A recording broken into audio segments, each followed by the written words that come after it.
Saudaraku, para pemain dan junjung wajang Rispa terlihat membuat pesan kepada para penggemar Indonesia setelah memastikan tiket ke playoff Liga Voli Korea 2023-2024. Jung Wanjang Rispa larut dalam euforia setelah memastikan penampilan mereka ke babak playoff Liga Voli Korea 2023-2024. Kepastian lolos didapat setelah Rispa mengandaskan Geokastek Seoul dengan skor 3-0 di Chungmu Gymnasium Daejeon, Korea Selatan.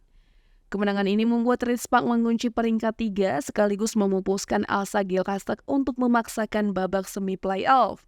Dengan demikian, Rispak akan langsung menatap tim peringkat kedua dalam duel performa best of 3 untuk satu tempat di babak final. Pemandangan menarik pun terlihat saat pemain melakukan foto bersama di lapangan untuk merayakan pencapaian penting ini. Masih dengan memakai seragam tanding, Megawati Hangestri Pertiwi bersama kolega membuat video bagi para penggemar di Indonesia.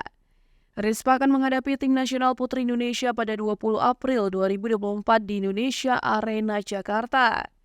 Menteri Pemuda dan Olahraga Dito Aryo Tejo telah mengumumkannya melalui cuplikan panggilan video dengan Megawati yang diunggah ke akun media sosialnya.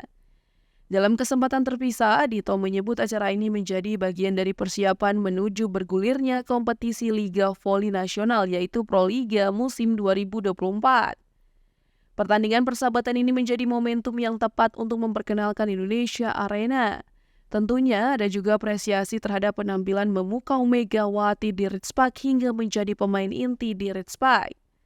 Selain sempat menjadi pemain terbaik putaran pertama, atlet asal Jember ini menempati peringkat ke-6 dalam klasemen top skor dengan mencapai 724 poin, kelima dalam efektivitas serangan 44,14% dan kedua dalam servis ace 0,25%. Melalui servis ace Megawati pula kemenangan Ritspaq atas Geokastek dipastikan.